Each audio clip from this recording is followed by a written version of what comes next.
okay, I can admit when I was wrong.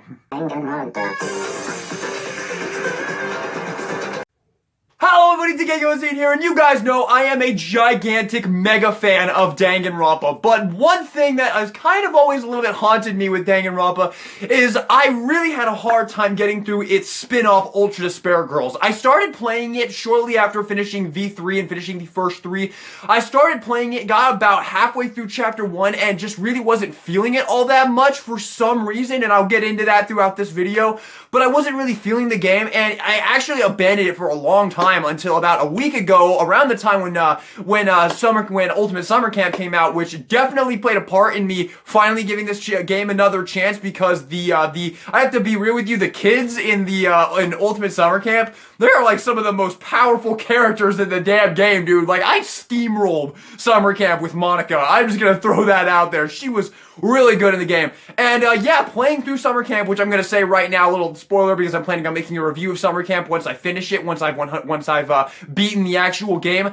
I absolutely love it. I love Summer Camp so much. I think it is so much fun. But it made me want to finally finish Ultra Despair Girls, and I did start doing it a couple of days ago. And I finally got past, like, what I would consider, like, the hump to get past in this game, because once you get to a certain point in this game, which I would say is about, like, the midway point of Chapter 2, probably, this game got fucking awesome. Like, absolutely outstanding, and I just love it. From the midpoint of Chapter 2, I fell in love with this game, and to be honest, looking back on Chapter 1, it was perfect from the beginning. There was just some kind of, thing lacking in the first chapter that didn't make me, like, latch onto it so quickly, but man, once you've experienced the rest of the game and then you realize that Chapter 1 still completely followed that stream of perfection, yeah, this is another perfect entry in the Danganronpa franchise. I just loved this game. I really did. It was fantastic. I finished it within about 2 nights. I mean, after I did, like, the first, like, chapter and a half, when I first started playing it, like, I think I got to, like, a little bit before when, Masaru fights you. That was when I, like, cut it off when I first started playing it, like months and months ago. When I picked it back up, and when I picked it back up, like 3 or 4 days ago, I literally finished it within, like, 2 nights. Like, it was an absolute blast after that point. And obviously, the main ritual when I finished something, and this is definitely something I was very much interested in doing and very much raring to go, like, as I was going through the game, I was literally writing down the new characters on a paper so I could rank them when it's all done, because of course, yes, I am going to be ranking every single character from Danganronpa, another episode, Ultra Despair Girls. Really looking forward to this. I loved the cast of this game so much. I loved the game in general. Aside from some very minor little issues I had with this game, I really did absolutely love it. I'll save that though, because I'm planning on doing a Danganronpa game ranking once I finish Summer Camp, so yeah, that's another video you can expect to see coming in the future. But aside from some minor little nitpicks, I just loved this game, honestly. It was fantastic. Now, before we start getting into this, I want to talk about the layout of how I'm going to do this ranking. So, I'm only doing the original characters from Ultra Despair Girls. I am not doing the repeat characters, so no Toko, no Nagito, no Junko, none of them. They have all been ranked already, and my opinions have not changed. All 3 of those characters are S+. So, yeah, we'll not be re-ranking any characters. We're not going to be re-ranking any of the previous characters that show up in this game. We are only going to be ranking the new characters that show up in Ultra Despair Girls. And the way I'm going to rank the Warriors of Hope is I'm going to rank them via their chapter. So each Warrior of Hope is dedicated to their own chapter. Like, chapter 1 is for Masaru, chapter 2 is for Jotaro, 3 is for Conico, so on and so forth. And that's how I'm going to do it. So I'm going to rank them based on what chapter they come in, because they all get introduced in the first chapter, but I feel like it'd be way more fun to rank them like that through like spurts, because they're very cool and interesting characters, and I don't want to just rank them all in a row. So I'm going to do them like that. I'm going to rank them by the chapter they show up in. But yeah, that's the final thing I really need to get off my chest. This is the Danganronpa, another episode, Ultra Despair Girls character ranking. Alrighty, here we go. Komaru Nyagi, our protagonist of this game. Now, even when I first started playing this game, like the first time, you got like you know, the way I ended up playing this game. The first time I played it, I loved this character from the very beginning, and that is impressive, because Komaru was a character that we saw for, I think, like 5 minutes in total in Trigger Happy Havoc. She was in the motive video for Makoto in chapter 1, which probably translated to like 3 seconds in the anime adaptation. This was a character that had basically nothing to go off of. She's basically a brand new character when we're introduced to her in this game.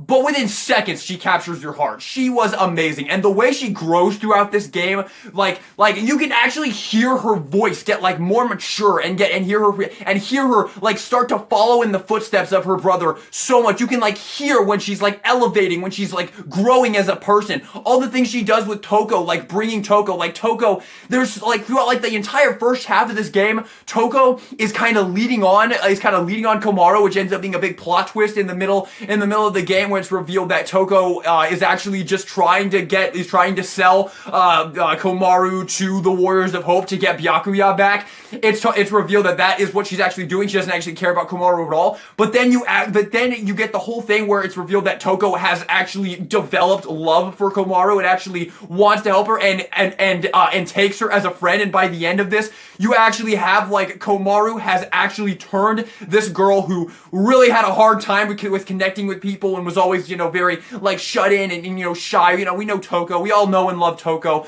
But it almost like fixes her. She almost like fixes her insecurity single-handedly, and it's amazing, man. Komaru is just amazing. I just absolutely love her. I love her design. I love her little despair gun that she gets from Byakuya. Really fun. I honestly probably preferred playing as Komaru throughout the game. Like Genocide Jack was fun to play as well, but I really liked the way that Komaru worked throughout the game, where you had like the aim and you had all of the different like truth bullets and whatnot. Like you had like the paralyzed one, and then the burn that was like a flamethrower, and then the move, and I really like the knockback one. That one was probably my favorite. I stayed on knockback so much because I just loved that one, man. And I remember there were so many times where you could just like blast fucking the fucking Monokumas off of the edge and just have them plummet to their death. So much fun, man. I absolutely love Komaru. I can't say it enough. Komaru Nyagi gets an S+, honestly. I was gonna say S, but I'm giving her an S+. Komaru is hands down, no questions asked, my actual favorite protagonist character of this franchise.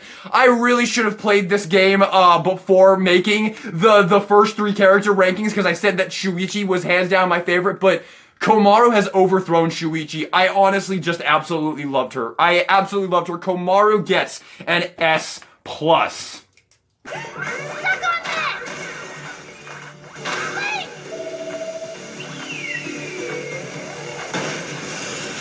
And with that, we move on to the first Warrior of Hope, because obviously I don't need to re-rank Toko. Like I already said, we're not going to be re-ranking the previous characters. Masaru Diamond, Lil Ultimate PE. I'm going to say this right now. The first time I played this game, a lot of months ago, I hated this guy. He got on my nerve. I did not like him at all. I still don't love this character, but playing as him in summer camp, I've developed a little bit more love. I have developed a little bit more likeness for him. He was a pretty fun character to play in Ultimate Summer Camp, and I have to admit, he was pretty damn powerful in Ultimate Summer Camp as well. He did carry me through a good chunk of the tower. So I actually do enjoy the character a little bit more than I did when I first played it, because honestly, he was probably one of the reasons why I didn't really want to continue the game a lot when I played it, when I started playing it like the first time. I keep referencing that, but yeah, that's what I mean. When I say that, that's what I mean. Like the first time when I played it, like after playing V3 and then quickly gave up on it. Masaru was probably a huge reason for that, because he was just annoying and I didn't like him at all. And I definitely do like him now that I have the experience I had with him in summer camp, but I mean, if we're only talking Ultra Despair Girls, he doesn't really have much going for him as well. He's got a good design. His execution was pretty cool. I did like his execution a good bit. I will say this, I was like 99% sure that Masaru and Jotaro both actually were not killed during their execution, that they were going to come back at some point at the end of the game. But no, they turned out to actually be dead. So that was definitely a twist on what I was expecting. I totally thought they were going to come back. But yeah, overall, I liked Masaru a little bit. I liked him a little bit. Definitely one of my least favorite characters of the game, and probably easily my least favorite character of the Warriors of Hope overall. But not a terrible character, got a good design, got a good execution. Overall, I'll hit him with, let's give him a C tier. Not a terrible character. And C tier is like that grade I kind of give to the characters that while I don't think they're great characters, I can enjoy them somewhat. Like when they pop up, I'll interact with them, I'll chat with them, let them know. But Masaru, pretty easily my least favorite character of this game, probably. So Masaru Diamond gets a C tier. Alrighty, Yuta Asahina, Aoi's brother from the first game. Well, not the first. Well, Aoi from the first game, her brother. This was the first character we get when we start to kind of meet some of the relatives of the Trigger Happy Havoc cast, and this was a cool thing to throw in there. I like that they kind of gave us some of these relatives from the Trigger Happy Havoc cast, and the way they're used, where we meet them, where we meet them, and Komaru is meeting them for the first time, doesn't know anything about them, and once they reveal their name, Toko realizes that they're relatives, and then she kind of holds it all back. She doesn't even tell Komaru by the end of it. And like, there's some really great moments with that. Like, I think my favorite one is when they meet Chihiro's father later on, who, we'll get to him in a little bit. But the way that they figure out that it's Chihiro's father when they find the little picture of him with Chihiro, and Komaru's like, I hope the kid is all right. And Toko just silently like looks around like this. Like, it was kind of heartbreaking, but I did really like the way they were used throughout the story. And Yuta Asahina, there was some good, I thought there was some decent interaction between him, because like, there's the whole thing where he's a good swimmer, like he says he's a good swimmer, and then he's like, but there was always someone else, and obviously you are the Danganronpa fan playing it, so he's talking about Aoi from Trigger Happy Havoc. Komaru obviously doesn't know that though, but Toko does, so you get that kind of interaction there, and then when he actually swims and he goes for it, and you see that he's like this absolute monster on the water, when he's just fucking like basically like Jesus, like running on the water out of Toa City, and you're just like, wow, okay, so if he's that good at swimming, and Aoi is better than him, I wonder how insane Aoi is at swimming. Maybe someday we'll find out, but I really liked that about him. It kind of showed that Aoi was it kind of gave more development for Aoi, even though Aoi has 0 seconds in this game. Aoi never shows up in this game.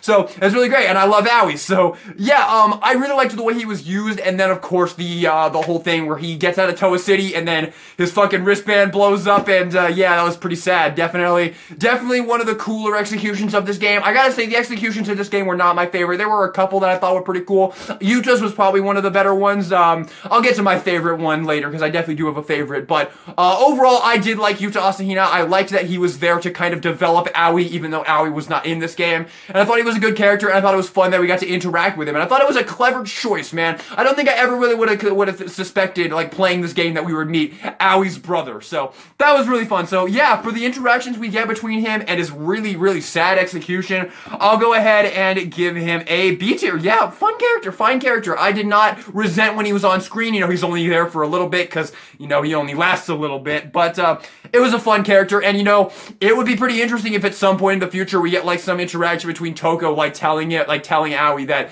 she watched her brother die. So, I don't know, maybe there's some potential there, but Yuta Asahina, I'm gonna hit him with the B tier. Alrighty, Jotaro Kimuri, something like that.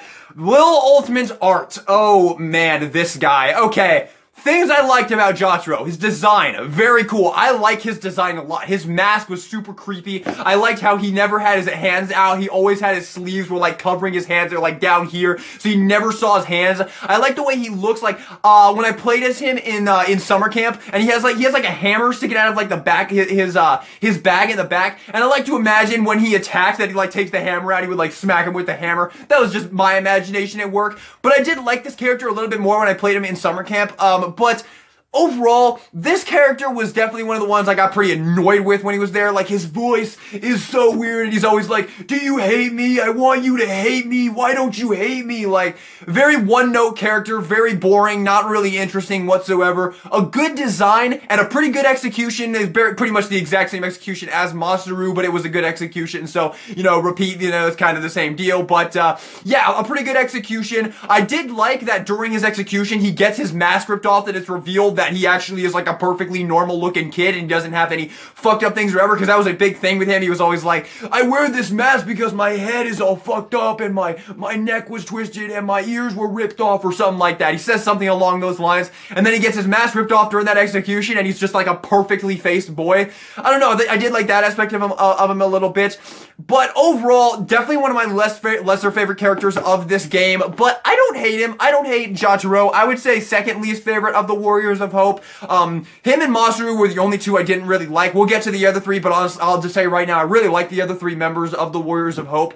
But Jotaro, not a terrible character. I like aspects of him. I love his design. His voice was annoying, and his quirks got pretty annoying and pretty repetitive over time. But not a terrible character. I'll go ahead and hit Jotaro with a B minus. No, let's see here. If I gave Yuta a B tier, do I like Jotaro on the same level as Yuta? I would say about so. So I'll go ahead and hit Jotaro with a B tier. He was a fine character. I did really enjoy him in summer camp. I definitely did. Like I said, dude, I gotta tell you, the kids in summer camp, they are like some of the most powerful characters in the entire game, man. Like Nagisa and Monica, they like carried me throughout the fucking Monosuke fight. So yeah, I really do like the Warriors of Hope overall. But Jotaro, definitely one of my least favorites, and for all the reasons I gave, gonna have to give him a B tier. Alrighty, Shiro Kuma. I really thought this was a chick. I really did. They kept saying he throughout the game, and at like the fifth time I was like, okay, so it's actually a dude then, it's not actually a girl, and then at the end of the game, you get the reveal that it's actually Junko, which doesn't make a ton of sense to me. Like, they don't really give any explanation for how it's Junko, how Junko somehow got her AI or whatnot into Shiro Kuma. It's just kind of an end scene at the very end.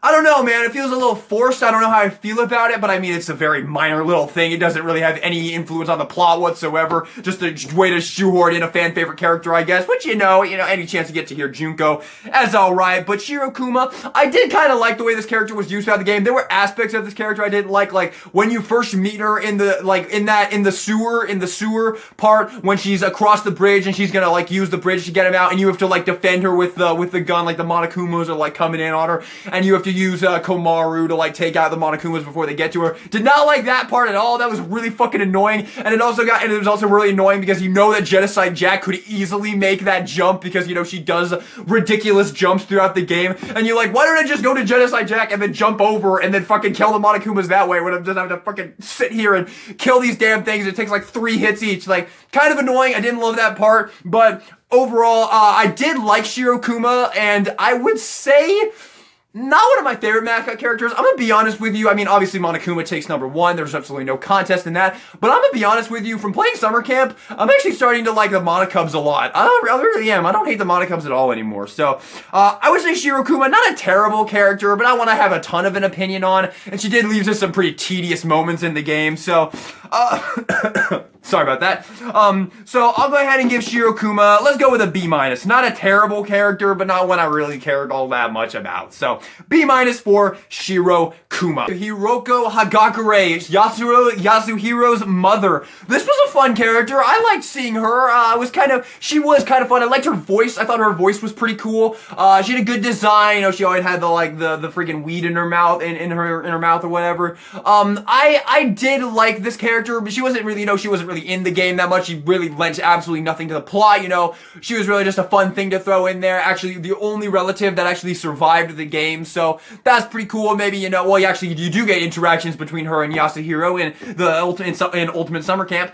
A fun character. I did like her. I did think it was a little bit weird that she was in the shelter for the adults, and then the shelter got attacked 2 times, and somehow she survived both times when they just got massacred. Somehow Hiroko got survived both times, and she's not an extraordinary human at all. She's just a regular girl, a regular woman, and somehow she survived both of those massacres. I'm not really sure how that happened. They don't really even explain it. Once again, she plays no actual relevance in the plot whatsoever. She's just a fun character to throw in there. Hey, that's Yasuhiro's mother, and she's honestly a little bit more likable than her son. But there was also this. I gotta say this. The plot in the game was that all of the adults in the shelter didn't have children, but that's Yasuhiro's mother, so clearly that was the only character that was in there, and they don't give any explanation for it. They never even explain why she's there. She doesn't play any role in the plot whatsoever, and they keep driving home that all of the adults in the shelter don't have kids, but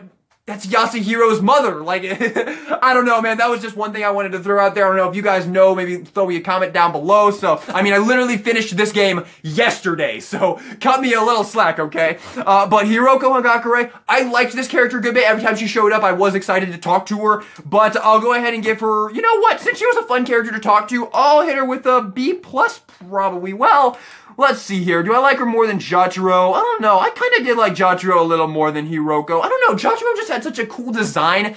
And, yeah, he just had a cool design. Like, that was the real thing with Jotaro. I just like his design. It's very unique and very cool looking. So, I'm gonna go ahead and hit Hiroko with a B tier, straight B tier, because I don't like her more than Jotaro, and she really contributed nothing. Like, she did, like, you could have taken her out of the story entirely and nothing would have changed. Basically, exactly like Yasuhiro from Trigger Happy Havoc, but, you know, B tier, I'll go ahead and hit her with a B tier. So, there you go. Alrighty. Haiji Toa, the ultimate child murderer. Oh, this guy.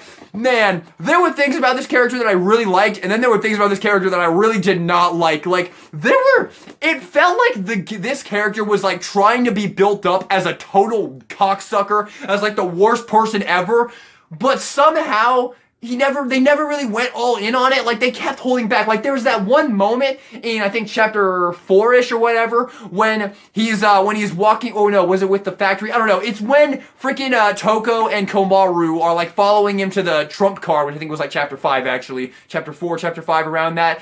And they say, are you gonna, you know, do things to us, you know, like, implying that. And then his response is, I like them younger. And I'm like, wait, what? What? Are they implying that this guy is a pedo? Because I think they just did that. I don't know how that could be interpreted in any other way. So, I don't know. That was weird. As for things I liked about this character, he had a cool design. A very cool design. I really liked his design. Obviously, Matthew Mercer, dude, the second this guy showed up and he started talking and I heard Matthew Mercer, I was like, oh yeah, this is good. This guy is gonna be good. But man, that whole thing, that really, like, are they actually implying that he's a pedophile? Like, are they actually doing that? Because that is the conversation they had. I remember it, I heard it, I took notes on it. He said that. And that is just weird, dude. That is just weird, because they never dwell on it. They just move right past it. And I'm just like, okay, maybe I don't like you. And then, of course, you get the whole thing in Chapter 5 with the controller. Now, I'll tell you straight up, I broke the controller on the first playthrough. I broke the controller. I did. I broke it twice, actually, because I was like, okay, maybe I'm supposed to break it on, like, the next play or whatever. But, yeah, on the first playthrough, I broke the controller. So, yeah, you can scold me in the comments if you want. But, yeah, I mean, I'm sure a ton of people probably did, you know? Come on, how the fuck was I supposed to know it was gonna kill all the damn kids? But yeah, even when Monaco reveals that if you break the controller, all the damn kids' heads are gonna explode, and fucking Haiji's just like, do it! Kill them all! I wanna see them all die! I'm like, I don't like you anymore. I don't think I like you anymore. There were just things about this character that I did not, you know, like, conflicted character. Cool design, great voice actor, thought he was used decently throughout the first couple chapters he shows up. But then you get, like, those later things with him basically, like, basically telling you that this dude is a fucking creeper, and, you know, him wanting all of these kids to die. And I mean, granted, he's got a semi-good reason to know they're fucking massacring kids and they're fucking brats. Oh my lord, do those kids. I wouldn't be lying if I said I wanted to fucking shoot some of those damn kids as well. But, I mean, overall, Haiji Toa, yeah, such a conflicted character, man. Overall, a fine character, but I don't think I could give him a huge, like, a really good score. Because while I did like his design a lot, loved hearing his voice actor, obviously, you know, Matthew Mercer, awesome voice actor, I just love that dude. There were those things that I talked about, man, those are gonna bring this guy down a couple of pegs for me. So, I'm gonna go ahead and give Haiji Toa a C tier. I mean, all of his personality traits were pretty unlikable, but his design was really cool. Like, I gotta be honest with you, he had one of the coolest designs in the game. So, yeah, I'll go ahead and give him a C tier. He was important to the plot overall, that was definitely a thing, you know, the whole thing in Chapter 6 as well. Was it Chapter 6? Was it Chapter 5? I actually forget, was there only 5 chapters in this game? I think there might have only been 5 chapters in this game.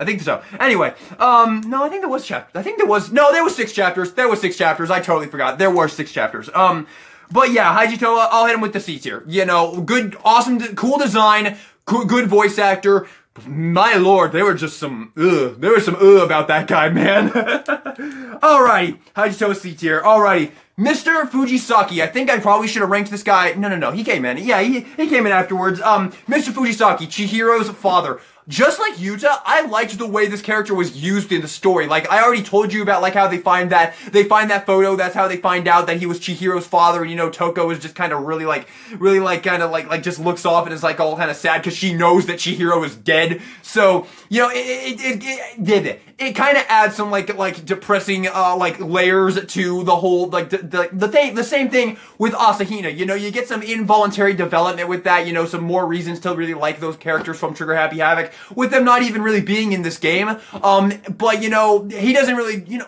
he does do something, you know, he does fix the elevator so they can go in, and I will say, it was pretty damn sad when, you know, we fixed the elevator, they're all talking about, like, hope, and they're getting all hope, and then the elevator just opens, and he just gets fucking massacred by the Monokuma beast. Like, that was definitely a really sad moment. Obviously, this character was not in the game for too much, but, you know, while he was there, I didn't resent him. I did think he added a little bit to the game. I would not have taken him out of the game by any means. A good character because he did lend to some, like, it was sad. Like, it was sad. Everything that was with that character was pretty darn sad overall. So, I'll go ahead and give Mr. Fujisaki, I'll hit him with, you know what? I'd say I like him on the same level as Hiroko Hagakure. I'll hit him with a B tier as well. Alrighty. I realize we're giving a lot of C's and B's. Don't worry. We've got some highlight characters now. Let's get into this. Conico Yutsugi. Oh my god, I fucking love her. I loved her. I loved her so much. She might be my favorite character from this game besides, I don't know, man. I loved her, man. She was just awesome. Conico was so damn great. I love her design. I love her design. Like, I cannot say that enough. Her design she might have the best design of the entire game. I love her tie. Her tie was so cool. It was like, I don't know, what is that tie? It's like some kind of, like, it had like the joints and it was like moving in like that, like some kind of weird like children's toy or whatever. I don't know. It was a really cool design. Her like devil horns that she had. I liked her voice a lot. Like, her voice was like so different than what you would expect it to be. Like, you look at her and you think she's gonna have a very standard like little girl voice, but then she kind of has like a more mature voice, and I really liked that. I liked her gun, her like fucking like teeth launcher gun that she had. I was pretty creepy and cool. Her backstory was fucked up, man. That was, oh man, the game went there, dude. I mean, come on. I don't really want to get into it because it makes me very uncomfortable to think about, but they went there, man. They went there. Ugh. But yeah, her backstory fucked up. Really, like, it made me really sympathize with her overall. Her chapter, probably my favorite chapter of the game, actually. That was fucking awesome. The whole thing with the train, when you're fucking, when you're Genocide Jack, you infiltrate the train, you're just like going up through the things, and then you fight her at the end, and she actually had a genuine boss fight before you fought the fucking robot thing. I will say this, I did not like the robot fights. The robot fights were gimmicky and stupid, and I didn't like them. So, I really liked that Conico actually had a genuine boss fight before you actually fought her robot as well.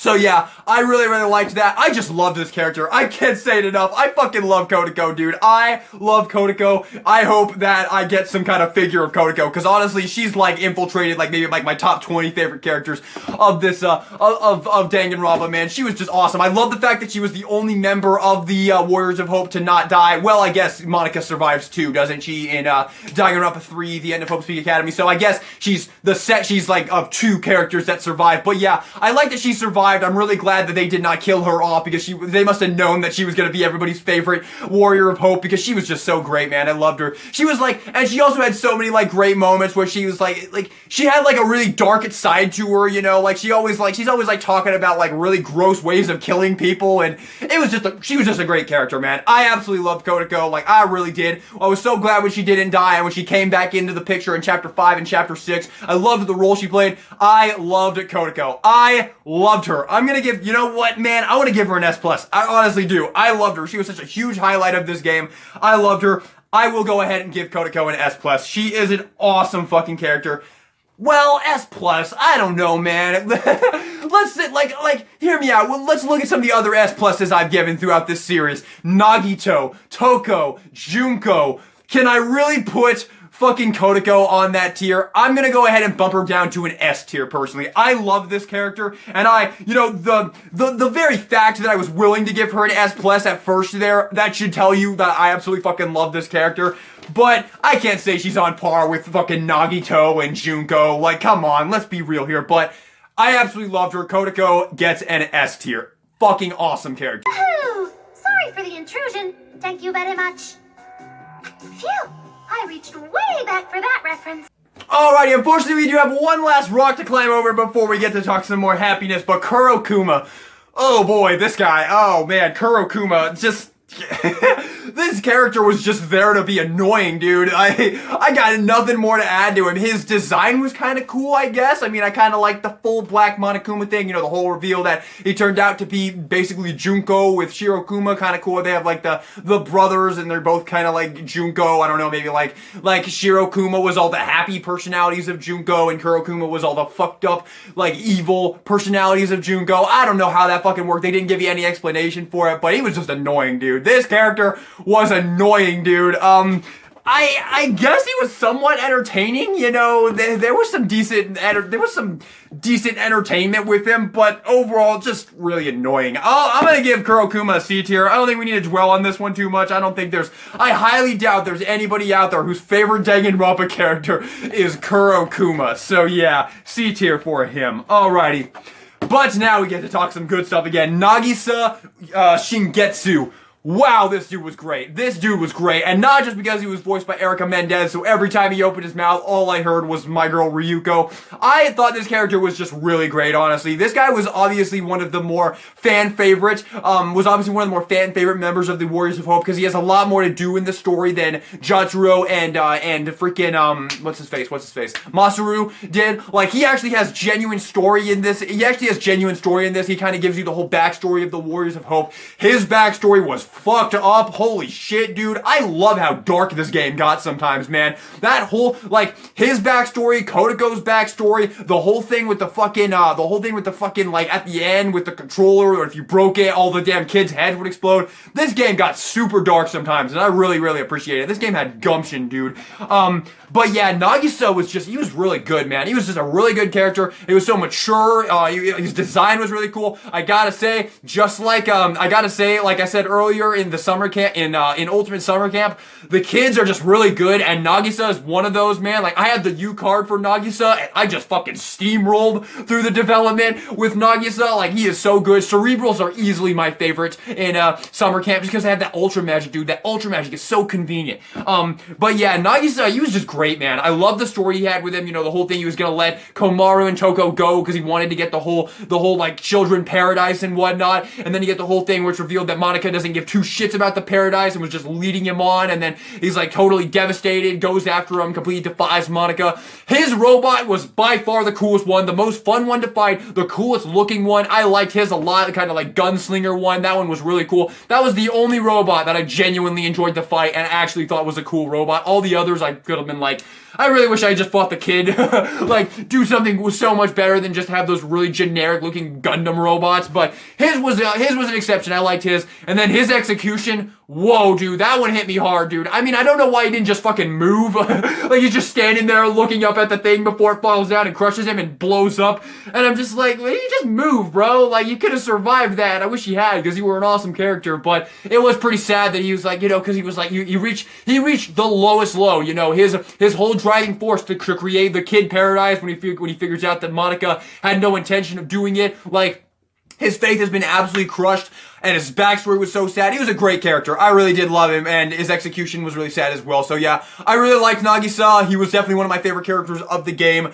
I really liked him. I'm gonna give Nagisa an S tier. I really loved him. I thought he was absolutely fantastic. I love him in Ultimate Summer Camp as well. I love him. Definitely my second favorite, probably my second favorite member of the Warriors of Hope. Conico is definitely number one, but number two is duking it out between him and, well, I guess we get to talk about it right now, because the final character to rank, Monica Toa, the mastermind of Ultra Despair Girls. Oh man, this character, dude, Monica Toa, she was so fucking creepy. This character was so creepy. I really like her design. Her design is so, like, is just so perfect, honestly. Her design is just so creepy, but kind of like the perfect mesh of cute and creepy. And everything that went on with her in the story, like how she's she's in a wheelchair for like the first 5 chapters, and then it's revealed in the final chapter that her legs are completely fine. She was just totally fooling everybody. You know, the whole thing where she was like leading on the Warriors of Hope to create this child paradise, and then it's revealed that she doesn't give two shits about them. She doesn't give two shits about the child paradise. She just wants to be she just wants to give birth to the new successor, the successor to Junko Enoshima with Komaru Nyagi, that whole thing. Her whole plan, actually a good plan, you should take notes, Tengen. Her plan to wage war between the Future Foundation and basically everybody with the whole thing with the controller. Actually a well thought out plan that made sense and led to a really awesome conflict, man. Love it. That really gave me cause the problem I have, the only issues I have with Danganronpa 2 and V3 was that the final choice, cause you know, it always comes down to a choice in Danganronpa, like both sides are gonna amount to something huge, like either way you go, it's gonna amount to a huge thing and it's gonna amount to a really huge deal, a really big deal. So either way you go, they're really good about setting those up. But that was one thing I didn't like about Danganronpa 2 and V3 was that both of those in that one, like, you know, in Danganronpa 2 you have the whole thing where are they going to move forward and let all of the 77th class die and whatnot and keep going with their life, and you know, and Hajime is gonna revert back to being Izuru Kamakura, and you know the way that whole shit goes down in Danganronpa 3, whatever. But those decisions, I really felt like Ultra Despair Girls did a great job in setting up a much more back to basics Danganronpa ending. You know, like, cause in the first game, that ending is my favorite ending of the franchise because it actually had weight to it. You know, in the ending of Danganronpa 1, you get the whole thing where the remaining survivors can either survive and stay in Hope's Peak Academy and live the rest of their lives in the confined space. You know, they have food, they have oxygen, they have each other. They can live long, healthy lives in there if they sacrifice Makoto and stay in Hope's Peak Academy as their shelter, or they can move on. They can kill Junko Enoshima and they can escape and they can take their chances with the outside world, which is barely habitable. It was a perfect ending for that game. I love that ending so much. And this game had a very similar kind of ending, a very similar tone in the ending of that, where you have the whole thing where you can either choose to go along with Monika's plan and wage this war and kill all of the kids in Toa City, or you can let the kids continue to massacre the adults, continue to let the kids actually start going. It gives you a callback to one of those amazing Danganronpa endings, and I love that. That is one thing that Monika got so right as the mastermind of this game. Her design's great, her plan made sense, it led to an awesome conclusion. I really liked the way she was used in Danganronpa 3, you know, the whole thing where she completely gives up on it because Nagito just completely kills all of her despair. I really, really loved it. I honestly liked Monika a lot. I thought she was an excellent villain in this game. And as the villain of Ultra Despair Girls, as the main mastermind villain of Ultra Despair Girls, I think she was an S tier. I really, really loved the way she went. I really loved everything with her story. She had an amazing design, really cool story, completely evil to the bone. Not a good thing, not like a good bone in her body. I love some of the moments where she just freaks the fuck out. She has she has some really genuinely fucking creepy sprites. There's that one sprite where her eyes are all black around her and she's just looking at you like this. So creepy, dude. That sprite is gonna follow me into my nightmares.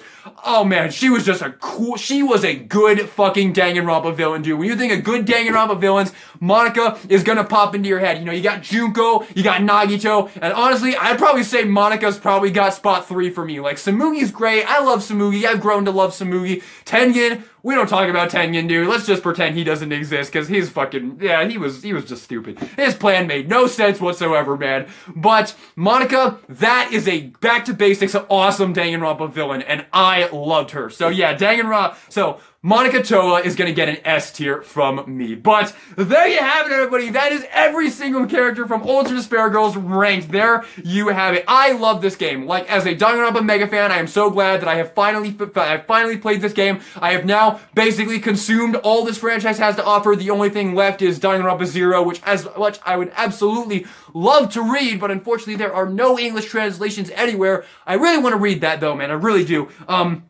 But yeah, the fact that I've now experienced this game is just absolutely fantastic. If you are out there watching this video and you haven't finished Ultra Despair Girls because you weren't really getting captured in the first chapter and you gave up on it similar to what I did, Go back to it, give it another chance, because I promise you, once you get to like the second half of chapter 2, you're just gonna want to keep going. You're not gonna want to put the damn controller down. So just go for it. Ultra Despair Girls, in my opinion, is an awesome fucking game. I loved it. I can't wait to play it again at some point in the future. There's been talk about it coming to the Nintendo Switch. Super down for that. Love this game, man. And that is my ranking for all of the characters. So with that, we have ranked all of the game characters, and that means I mean, I gotta do it right. Danganronpa 3 characters. Let me know if you guys want to see it. I mean, I'll probably do it regardless, because I mean, at this point, I've done every character. Why not go ahead and do the Danganronpa 3 characters as well, and do every single character, have a ranking of every single character in Danganronpa? I think it's probably going to happen. I would definitely lean more towards that is going to come in the future,